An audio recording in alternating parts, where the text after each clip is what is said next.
Ruffin, qu'est-ce qu'on ferait sans lui? Putain, l'arc de Ruffin, les gens. Alors, j'imagine que vous avez tous vu cette vidéo. Alors, moi, j'ai pas tout vu, je vous avoue. Mais en gros... Attendez. En gros, ce mec... Bon, c'est ce mec. C'est des trucs tirés de la vie réelle. Alors oui, Gliglu, quasiment toutes les histoires et anecdotes racontées par Ruffin dans sa BD sont des histoires vraies dont il a changé les noms, etc., etc. Il y avait notamment eu le témoignage de Ali Diouara, qui lui aurait reconnu les personnes de cette BD, qui sont des personnes du coup de La Courneuve, là où il travaille, le lance-suicide de Ruffin, qui sont des personnes originaires et qui sont à La Courneuve, dans le quartier de La Courneuve, donc là où lui est élu maire. Et j'ai vu, après on était dégoûtés, surtout que c'est pas lui, c'est quelqu'un qui a imaginé suite à notre histoire. On ne savait pas qu'il y avait une BD ou un livre qui allait être fait. On l'a su la dernière fois quand il nous a invités. Heureusement que ce ne sont pas nos vrais noms sur la BD, il a volontairement changé les noms parce qu'il ne nous avait pas demandé. Déjà, les personnes voilées. Mais 1,20 € l'amende, c'était en quelle année l'histoire vraie? Ah, alors ben, si t'as pas vu, on va voir. Du coup, la véritable histoire de la personne sur la BD de Ruffin, donc qui est la BD. Si vous voulez revoir la BD, attendez, voilà. Je vais vous refaire la page de la BD sur laquelle est l'histoire de celui que maintenant on nommera Félix. Parce que c'est son vrai nom. Je trouve que j'ai pas compris le truc. Le raconte. De la BD de Ruffin. Et il a sorti une BD. Député reporter. Mais j'ai envie de lire ça, moi. C'est cata. Mais oh, il y a un extrait. S'il vous plaît, monsieur, respectez la police. Bah après, j'ai pas le contexte. Oh là, attendez, je vous lis. Alors, bonjour Véronica, dit Ruffin. Bonjour Véronica. Il a pas du tout cette voix. Je vous dis que c'est la dame du guichet qui s'est trompée, pas moi. C'est son erreur, pas la mienne. Y a pas à discuter. Je vais devoir vous verbaliser. Dans vos rêves, j'ai déjà payé. Et elle va nous parler sur un autre ton. Madame, le train doit repartir. Il y a des choses qui ont été remarquées par d'autres. Rêve, verbaliser. Vos rêves, j'ai déjà payé. Et elle va nous parler sur le moment. C'est notamment que la bulle... Elle va... Mais tais-toi, Emma. Balisée dans la bulle de la meuf. Donc en plus, déjà à l'époque, on avait bien remarqué, hein, tous direct, dès qu'on l'a vu direct, que c'est le typical truc de la femme noire énervée, quoi. Angry Black Woman, tout ça, tout ça. Et je crois que c'est Klemovic qui l'a relevé. C'est la seule dans toute la BD à avoir une bulle en étoile. Vous voyez, les bulles en mode vraiment je crie, quoi. La caricature raciste. Ah oui, Angry Black Woman, c'est vraiment ce topos de présenter les femmes noires comme hystériques. Ça va avec le mot hystérique, d'ailleurs. Le mot hystérie, il est tout aussi incitant quand vous parlez de meufs que quand vous parlez de personnes non blanches. Parce que les personnes non blanches aussi ont tendance à se voir accorder le terme d'hystérie parce qu'elles sont vues comme toujours énervées.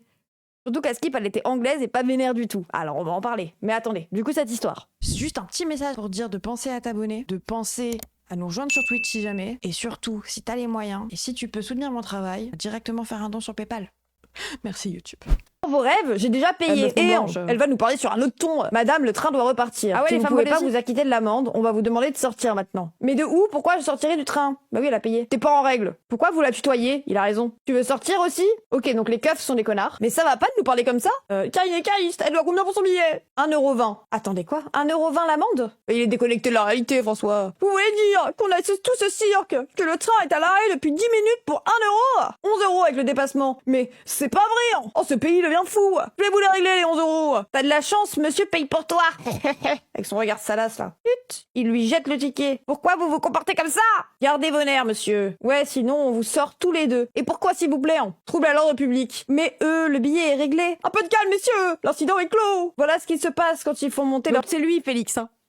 Donc là, la personne considérée comme rebeu, quoi. Ça, genre, bon, c'est un nom blanc, quoi. Chien de garde. Elle. S'il vous plaît, monsieur, respectez la police. Désolée, je me suis un peu énervée. C'est bien que vous soyez intervenu, sinon on finissait au poste. Oh, le f... Et là, full white savior. Bref. On avait vu tout ça.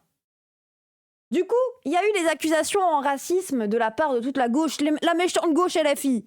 Ouin ouin, la méchante gauche LFI. Et hier, ils ont du coup décidé d'en parler dans Quotidien. Sur est-ce que la BD de Ruffin est raciste, oui ou non? Parce que... Parce, parce que comment on ferait sans la vie de quotidien, j'imagine, sur le racisme? Mais... Faut bien qu'on s'éduque. Villeroy de Gallo. Ruffin était pas là pour se défendre, pas besoin. Pas besoin. Il y a l'avocat de la défense, là. On est à quotidien. Il viendra faire son bilan après 11 ans à la tête de la Banque des banques, la Banque de France. Mais avant, c'est le Book Club. Paul, tu as encore lu un livre politique. Salut Paul. Oui, et ce livre Bonjour Paul. politique, cette fois, c'est une BD qui s'appelle Picardie Splendor, les aventures de François Ruffin, député reporter. C'est aux éditions Les Arènes, 22 €. On est à 1 an de la présidentielle. Tous ceux qui veulent être candidats sortent des livres qui se ressemblent tous. J'avoue, 22 €. Après, je crois que 22 €, c'est le prix d'une BD. Hein. Je sais pas, j'achète pas de BD. Mais j'avoue, quand il a dit 22 €, j'étais en mode... je n'achèterai pas ça, quoi. Travailleurs dont on ne parle jamais. Et tout ce qui permet de mettre en lumière ces travailleurs-là est plutôt méritoire, je trouve. Mais, époque oblige, cette BD a aussi fait polémique. Tout ça à cause d'une planche qui Au secours, je viens de sortir que c'est vraiment lui qui a sorti la BD pour sa pub. Bah, en fait, oui, c'est quelque chose que vous retrouvez souvent, notamment là récemment, il y a eu le livre de Gabriel Attal. Et puis les politiques, c'est assez souvent qu'ils font des livres. Il y a eu Bardella aussi, qui en a fait 2 pour l'instant, 2 biographies. Mais là, ce qui se passe, en gros, c'est que, en fait, c'est cool de sortir un livre quand t'es un personnage politique parce que ça te fait passer dans tous les médias. Et vu que là, on a bientôt la présidentielle et que lui, il aimerait se présenter, bon, bah voilà quoi. Tout ça à cause d'une planche, c'est toute la BD. Oui, mais non, c'est que la planche qu'on vient de lire. Arrêtez, bien évidemment que ce n'est pas toute...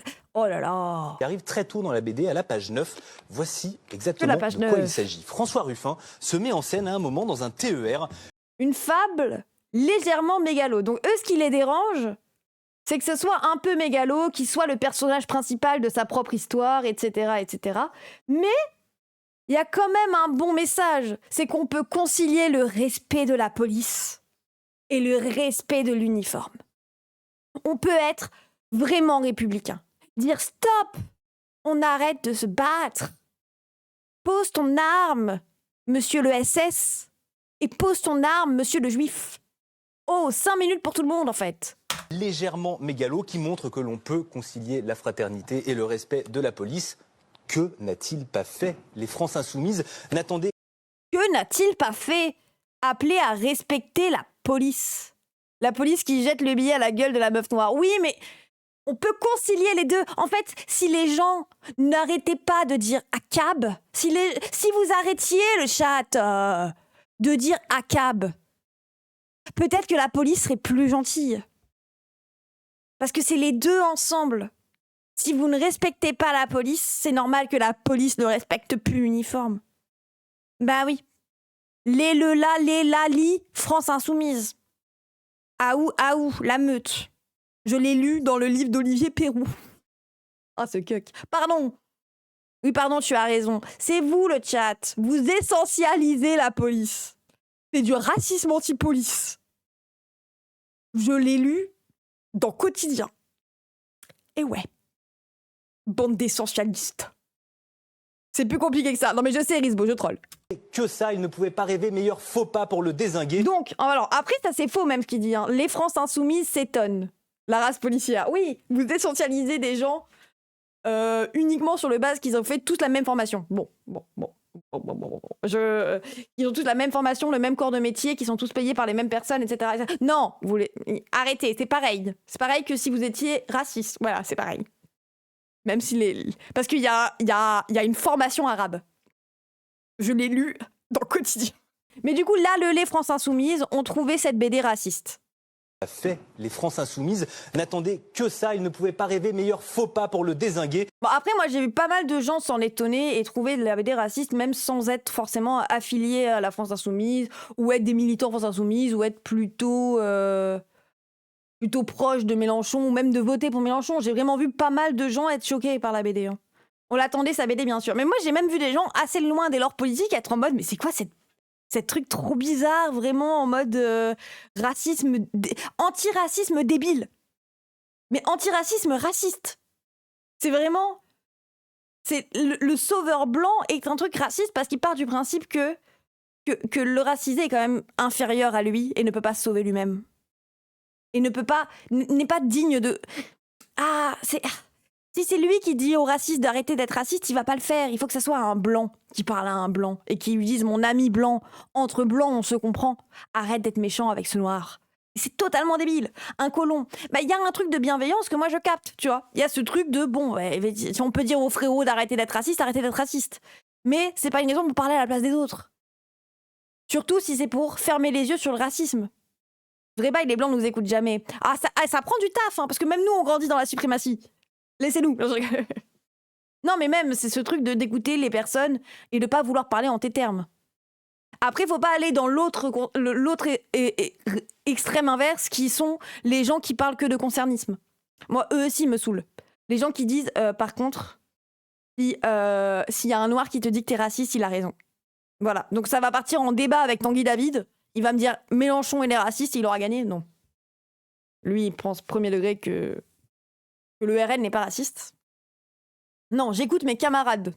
J'écoute mes camarades antiracistes non blancs quand ils me parlent de leur concernisme. Faudra dire avec Lemovic qu'il est un LFiste mélenchoniste selon Quotidien. Ah bah oui.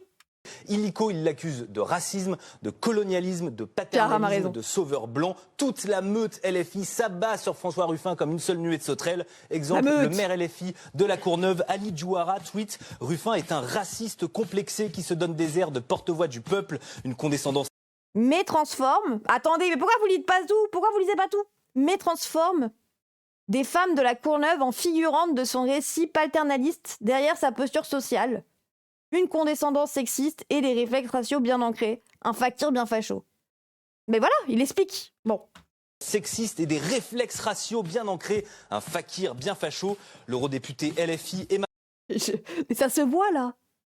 Ça se voit que tu laisses la moitié du texte. Bon. Fourreau poste carrément une vidéo.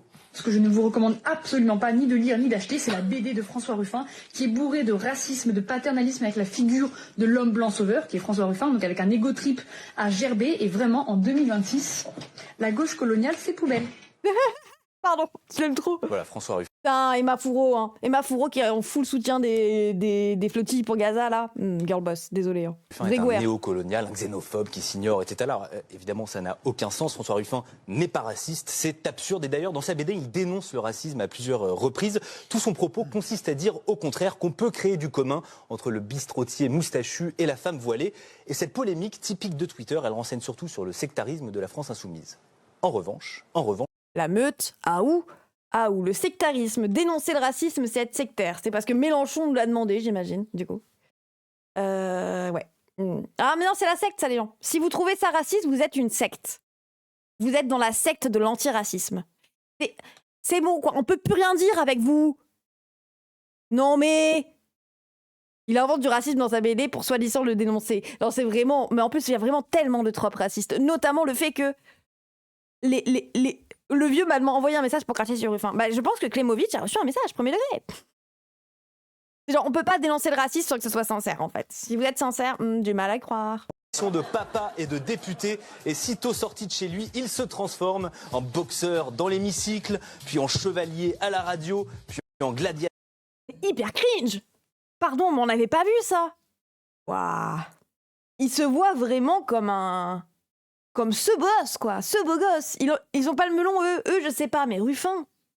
Mais du coup, pour en revenir, à notre caricature et à notre BD, où on voit un homme non blanc, en fait, cet homme non blanc, il est là. Et il s'appelle Félix. Le journal Misane Info ont pas l'air d'être hyper des camarades, à ce que j'ai compris, mais qu'on fait le taf là-dessus, sur le coup, et qui parle beaucoup aussi d'antiracisme, j'ai l'impression, notamment envers les musulmans. Il est blanc. Oui, mais je te lis ce qu'il y a écrit, frère. Félix le Maghrébin.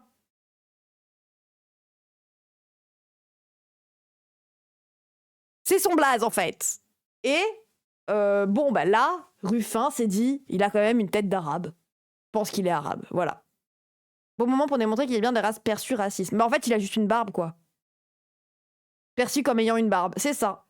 Pourquoi les gauchistes parlent toujours de racisé? Parce que racisé veut dire que tu subis, entre guillemets, un processus de racialisation. C'est-à-dire qu'on t'assigne une race. C'est pour ça qu'on parle de race sociale. On part du principe que tu appartiens à un groupe social qu'on a déterminé comme des races. Voilà, c'est pour ça qu'on parle de racisé. Après, moi, j'aime pas trop le terme de racisé parce que je trouve que les blancs sont racisés aussi. C'est mieux racialisé. Moi, c'est mieux non blanc, hein. C'est plus clair, je trouve. C'est pas blanc. Tu sors de l'idée de la blanchité et du pacte racial. Voilà, on a tous une perception comme quoi c'est bien de la merde. Bref, Félix, c'est ce qu'il nous dit. De François Ruffin. La BD de François Ruffin fait polémique depuis plusieurs jours. Une scène racontant un contrôle dans un train avec un maghrébin, entre guillemets, particulièrement fait réagir. En exclusivité pour Mizan TV, le maghrébin, Félix, livre sa version. Le 13 juin 2024, je rentre de Creil, je prends le train, François Ruffin est dans le train, il se passe quelque chose, il a donné sa version dans la bande dessinée qu'il a sortie, moi je vais vous donner la mienne. Dans ce train, il y a une équipe de la SNCF qui monte, la SNCF Sûreté, je crois, quelque chose comme ça, et qui interpelle une dame parce qu'elle a un billet en fait, où il y a marqué une gare qui n'est pas la bonne, une gare de départ. Donc il l'interpelle de manière musclée, il s'adresse à elle de manière musclée en la tutoyant, il se trouve qu'elle est noire, elle est étrangère, elle est anglaise, donc elle comprend pas très bien ce qui se passe. Donc là, elle subit, on est sur une meuf qui se fait contrôler donc vraiment par la SNCF Sûreté, comme dans la BD, qui me parle pas français. Donc dans la BD, par contre, elle s'exprime dans un français très clair, alors que bon, nous, on nous dit qu'elle ne parle pas français. C'est son erreur, pas la mienne. J'ai pris le train et à Saint-Just, à Reteuil, il n'y a pas à discuter. Et, bon, bah en fait, c'est une étrangère, donc elle peut déjà subir une sorte de xénophobie par le fait qu'elle ne parle pas français. C'est une vraie histoire, de base, oui. De base, il dit raconter les vraies histoires. Ça veut dire que vraiment, bref, oui. Et du coup, SNCF Sûreté, c'est des keufs. Pourquoi ils parlent de respect de l'uniforme? Alors, c'est pas des keufs, mais c'est des gens qui aiment bien agir comme tels. En vrai, c'est une milice privée, mais sans armes. De manière musclée, en la tutoyant, il se trouve qu'elle est noire, Et elle subit du racisme de fait qu'elle soit perçue comme noire. Étrangère, elle est anglaise, donc elle comprend pas très bien ce qui se passe. Et ils sont vraiment pas polis avec elle. Je suis juste à côté. Ça m'étonne pas. Et j'accepte pas qu'ils lui parlent comme ça.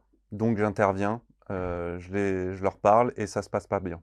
Ça se passe pas bien, le ton monte et le train repart pas. Clairement, ils sont 4, voire 5 autour de cette dame-là.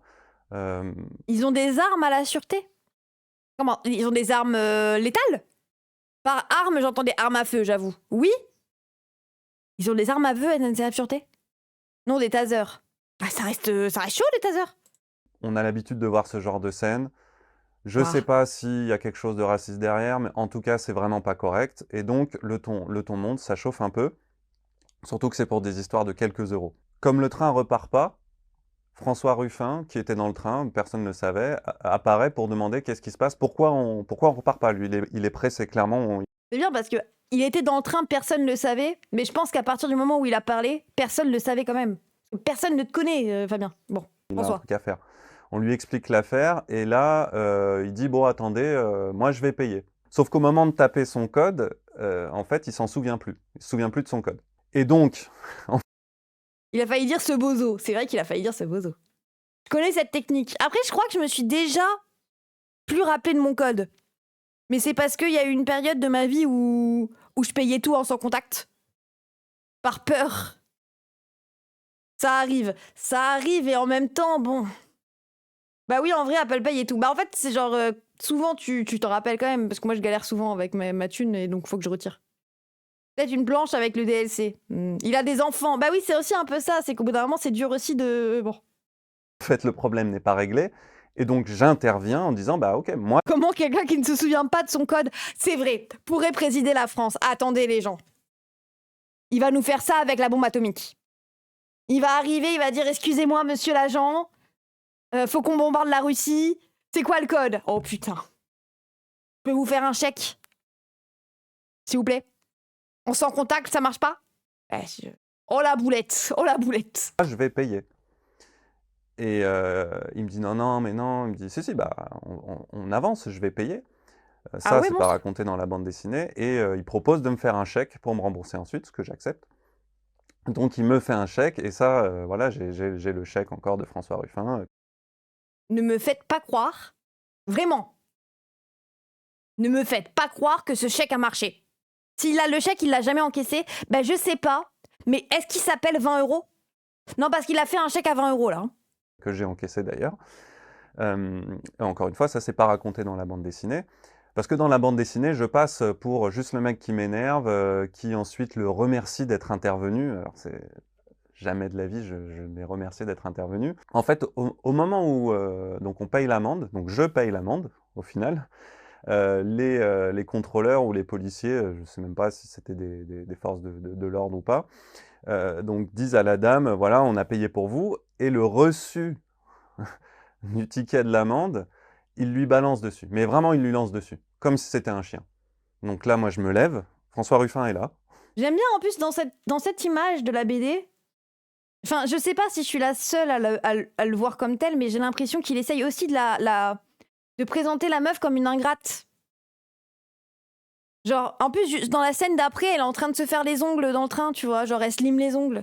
Et c'est vraiment en mode, il y a quelqu'un qui vient de payer pour elle, et elle le regarde même pas, elle lui dit pas merci. C'est vraiment une méchante, quoi. Limite, elle mérite qu'on lui jette son ticket. Le mauvais soupçon permanent, bah je sais pas, mais ils l'ont quand même fait en train de se faire les ongles, quoi. Genre, il y a grave un... Enfin, c'est connoté même pour n'importe quelle meuf de se faire les ongles, les gens. En mode, ah, elle en a rien à foutre, elle se fait les ongles, quoi. C'est un truc en mode pétasse, quoi. Pas que pour toutes les meufs, hein, vraiment. Déjà, elle a dit bonjour, c'est vrai. Moi, je me lève et je dis non, pour mais les ongles, oui. comment ça se fait que vous agissez comme ça? Je les interpelle à nouveau. Et là, le ton monte encore. Et ils se mettent à me dire qu'est-ce que vous avez, monsieur? Est-ce que vous pouvez essayer de faire cette tête, monsieur? Celle-là, elle est uncanny. Et ils se mettent à me dire qu'est-ce que vous avez, monsieur? Ils disent voilà, on va vous interpeller, etc. Bon, je m'étais juste levé pour contester en fait cette manière de faire. Ah ouais, Floco, peut-être. François Ruffin, lui, ne se mêle pas des choses, sauf que le train ne repart toujours pas, et que du coup... Donc, première info, au début, bah pas pétasse, mais c'est le stéréotype d'Angry Black Woman qui est très raciste. Oui, c'est vrai qu'il y a aussi le truc des ongles sur les meufs noires. J'ai l'impression que ce cliché, il est aussi beaucoup récurrent chez les meufs noires. Mais c'est comme les perruques, quoi. Il y a vraiment ce cliché autour des meufs noires et de leur apparence, et les gens les imaginent vraiment toujours comme des princesses qui sont hautaines et qui pensent qu'à elles, quoi. Bah, il revient, il dit bon, c'est bon, messieurs, calmez-vous. Nous, tout le train a envie que tous les passagers ont envie que le train reparte. Les contrôleurs finissent par partir et le train par repartir. Mais dans la bande dessinée, on a l'impression que c'est lui qui règle la situation. Alors, il est intervenu, mais pas du tout face à une situation qui pouvait le choquer, mais en fait parce qu'il a envie de repartir. Donc le mec est revenu et il a dit « Attendez, mais ça a été payé, pourquoi on ne peut pas partir en fait ?» Lui, tout ce qui l'énerve, c'est que le train avance plus, quoi. Non, mais imagine, t'es le gars et tu vois cette image. Ou genre, c'est toi qui as payé, le mec il te fait un chèque, en vrai, dans la vraie vie, vous avez parlé, vous avez discuté, etc. Nanana. Et au final, le mec il t'imagine comme ça. Oui, la posture c'est linéaire, je suis assez d'accord, Peter Colso. Pas du tout, en fait. Et il te fait le regard tout triste vers le bas, chien battu, qui dit « Désolé !» Pas eu d'excuses, et il n'y a pas eu de menace d'être au poste, j'ai pas eu peur d'être emmené au poste, quoi que ce soit. On a fait ce qu'on avait à faire. Lui, il est intervenu, mais déjà, c'est pas lui, au final, sur le moment, qui a payé. Donc, je me suis pas juste énervé, en fait. J'ai cherché une solution. Bah oui. On va dire citoyenne, aussi. Oui, en plus, il le fait passer un peu comme un animal, quoi. Genre en mode « Oh, je suis désolé, je sais pas me contenir. » J'ai payé. Et ensuite, on s'est arrangé, lui et moi. Il y a eu un dialogue, il y a eu un discours dans la bande dessinée. Je suis juste en train de m'énerver puis de m'excuser, alors qu'on a discuté ensuite. On a même discuté un peu de politique. Il y avait les élections, la dissolution de l'Assemblée et tout ça. Donc, c'était beaucoup plus complexe que ce qu'il raconte. Et ouais, c'est une caricature. C'est une caricature. C'est pas très grave, mais c'est pas la réalité. Alors moi, ça m'énerve un peu que on se serve de quelque chose, qu'on le transforme, pour faire passer le message de voilà, les Français sont tendus, il y a une guerre un peu entre les Français, surtout entre les Français avec des couleurs de peau et les autres. Oui, en plus, c'est vrai. C'est vrai. C'est une meuf étrangère déjà qui parle pas français, qui est dans une situation où elle comprend rien, qui se bat contre la police et il y a un gars qui l'enlève, qui l'embête. Et à la fin, il présente ça comme c'est les Noirs et les Arabes contre les Blancs. Mais respectez-vous, ok? Respectez les deux camps. Alors qu'en vrai, pas du tout. Genre, c'est juste, y a pas de, enfin, c'est pas un critère, tu vois. Alors que la réalité, c'est qu'il la solidarité des Arabes et des Noirs qui ne le sont pas, quoi. Il y a des gens qui subissent des abus et qui se défendent, c'est tout. Moi, j'ai lu la polémique autour de ce passage dans la bande dessinée, et il y a une chose qui est soulevée, c'est qu'à la fin, j'ai une attitude de soumission, où je suis dans la bande dessinée, je suis dessiné comme ça, un peu plié devant lui, comme si, voilà, le bon blanc politique qui règle le problème. Alors déjà, une chose, c'est que ça n'a pas existé. C'est-à-dire qu'il n'y a pas eu ce côté merci d'être là, en fait. On n'avait pas besoin de lui. Il faudrait déjà que les Blancs arrêtent de dessiner des personnes noires et arabes. Vous vous rendez compte qu'en vrai, le moment l'a juste marqué, il a décidé d'en faire une histoire juste parce qu'il a vu une meuf noire? Genre, vous pensez que si la meuf, c'était une étrangère qui parlait pas français mais blanche, il aurait raconté cette histoire ou pas? En fait. C'est-à-dire qu'il était là, il voulait que ça aille vite, il a proposé une solution, il a participé à la solution, mais en fait, on était en train de régler le problème. Et la femme qui était interpellée, elle n'était pas en train de s'énerver outre mesure. Elle comprenait pas. C'est pas sa langue. Elle galérait à comprendre le français. Donc il y avait une explication qui est nécessaire, ce que les contrôleurs n'étaient pas capables de faire. Il n'y a pas de position de bons politiques qui règlent le problème et de gens lambda, de citoyens qui savent pas faire. C'est pas du tout ce qui s'est passé. Ouais, c'est pas. Elle était vraiment noire vu que sur Félix elle est full colorblind. Non, si Félix il le dit au début. Il dit c'était une meuf noire qui était étrangère et en plus qui était noire donc elle subissait le racisme en plus quoi. C'est pas les Arabes et les Noirs contre la police blanche, ce qui est montré dans la bande dessinée en fait. C'est pas du tout le cas puisque je ne suis pas arabe. Ouais, il a dit. Je suis blanc, je suis né en France, mes parents sont nés en France, je suis un Français de souche en fait. J'ai une barbe. Je suis un Français de souche. C'est tout. La question que je Mon frère en souche. me pose, c'est pourquoi il me représente comme ça? Quel est l'intérêt de me représenter comme ça et quelle est la visée derrière? Et ça, c'est hyper intelligent parce qu'il a vraiment essayé de faire l'analyse métalittéraire du truc de ok, mais comment dans sa BD il s'est dit que son arc narratif était mieux? Est-ce que c'est parce qu'il me voit comme ça ou c'est parce qu'il y trouve un intérêt au centre de sa narration de me présenter comme tel, etc. etc. Genre, c'est une vraie analyse, quoi. Le message final qu'il a voulu faire passer, on doit assister les Noirs et calmer les Arabes, sinon ils finissent au poste. Mais c'est surtout aussi la rhétorique du RN de la guerre civile. C'est les Noirs et les Arabes contre les Blancs, ou contre la police blanche. Et les Blancs, en vénal, ils sont juste là, ils font rien, quoi. Mais un peu les Noirs et les Arabes contre les Blancs. Et lui, il se met au milieu et c'est le seul à pouvoir arrêter cette guerre raciale. Qui n'existe pas, hein, mais c'est la rhétorique du RN. Hein. C'est vraiment dommage pour Ruffin d'être tombé sur un gars politisé. Oui, aussi. Après, je sais même pas s'il l'est forcément. Et c'est pour ça que ça m'intéressait de témoigner. C'est quel est l'intérêt pour cet homme politique-là, et pour les politiques en général, de déformer la réalité? Elle est claire, la déformation. Vous avez qu'à regarder la bande dessinée, à regarder ma tête, et la version que je donne est sa version. Dans une version, c'est le héros blanc qui intervient pour régler un conflit entre des policiers blancs et des racisés, un arabe et une noire. Dans ma version, c'est un Français qui aide une dame noire, effectivement, qui ne parle pas bien français, face à un abus d'autorité, et un politique qui se trouve être là et qui essaye de mettre son grain de sel dedans. Donc pourquoi cette déformation? Voilà, moi c'est la question que je me pose. Ça se voit que ça le saoule, puis après je capte de fou. Ouais. En même temps, quand quelqu'un se lève pour protester les abus racistes de la police, il y a des chances qu'il soit politisé.